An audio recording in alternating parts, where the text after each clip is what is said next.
I'm Ethan, and I'm a member of the Busch Ultimate team, and today I'm going to explain how to be a good mark and what effective marking looks like in the sport of Ultimate. So, marking is a lot about body positioning and body mechanics, being able to stand right and move laterally in the correct way. So, the first important thing about marking is being able to get low and change directions effectively while you're in that low stance so you can follow a player who is pivoting back and forth. So, how that's going to look is you are going to have your feet about shoulder width apart, and you're going to drop down into an athletic stance, bending at the knees, but keeping your back straight and staying on the balls of your feet. This will allow you to shift back and forth very effectively with shuffling, which is something that's super important to marking. A lot of people, when they're newer to the sport, on the mark, they will just lean over to try to block throws, which isn't super effective. Because if you're over here leaning over, you're super imbalanced, and the thrower, if they're faking you out, it's going to be a lot harder to shift to this side than if they fake this way, I shuffle over, then I can attack back the other way with shuffling. So yeah, that's the first two things. It's getting low and being able to shuffle back and forth. Then, obviously, it's going to be really hard to block the disc with just your torso. So that's where we integrate our arms. We're going to want to extend our arms outward so we can use our full wingspan. It's not going to be really good to have our arms going straight up and down because they can throw under you. If your arms are down here, they throw over you. So we really want our arms out and extended. We don't want to stick them back or have them come in. This is illegal. This is not effective. So yeah, we want them nice and out, nice and wide, so we can use that for extra extension to block discs. And yeah, those are the fundamentals of marking. Our goal is to react to where the thrower is trying to fake us out, and also to protect the force side of the field. But with marking, there are a lot of potential fouls you can commit and some minor violations. So now we're going to demonstrate what some of those look like so you can avoid those in your own play. So the first foul is going to be contact on the mark. So contact is going to happen when, as the mark, you end up making contact or initiating contact with the thrower.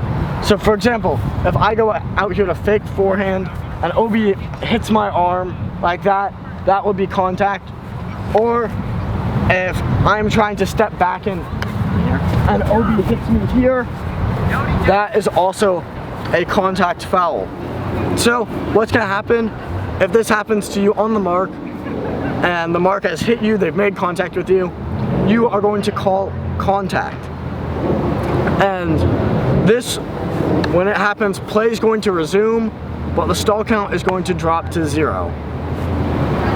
If the person covering you isn't listening when you call contact, they're not dropping the stall, you can just stop play and talk about it with the mark. You can refer to our video on fouls if you want to learn what a good respectful discussion looks like.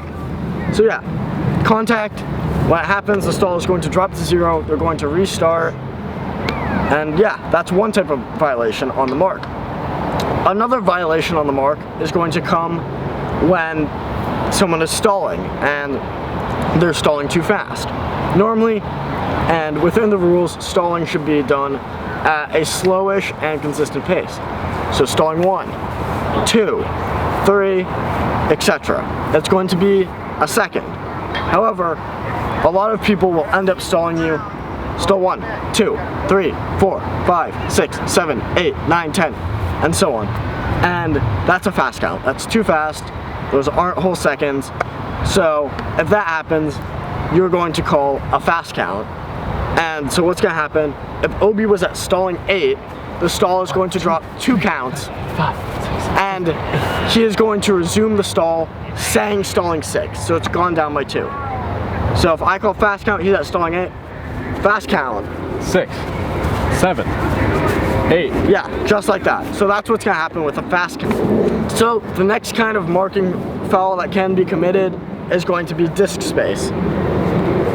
When the mark is on you, you should have space to move around holding the disc comfortably. You should be able to hold it out like this and have space without hitting the mark. However, if the mark is too close and you can't move without making contact with them, they're restricting your ability to play, that's going to be disc space call. So you're gonna call disc space, they're going to have to back up to respect your space, and they're going to drop that stall by 2 counts once again. And like everything else we've talked about, if you call it and they're not respecting the call, you can stop play and discuss it. And if they're repeatedly doing this, you can stop, call a violation. That's going to cause the stall to drop to 0 after that conversation. And you can actually talk it out and explain what your mark is doing wrong. Then, finally, the third kind of marking error that can happen is going to be a double team. The same with the other couple things we've just mentioned, calling double team will drop the stall by 2 counts. So a double team will occur when there are 2 people within 10 feet of you and they are both actively marking you. If someone else's defender covering someone else is within that space, it's not going to be a double team.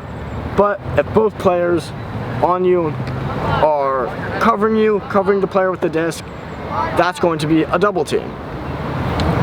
And just like everything else, you'll call that, the player will have to back up to respect the allowed space of a double team, or just completely go off you. That's the basics of how to be a good mark and the common marking fouls. Thanks, and we'll catch you in the next video. If you want to learn more, look at all the other videos on our channel.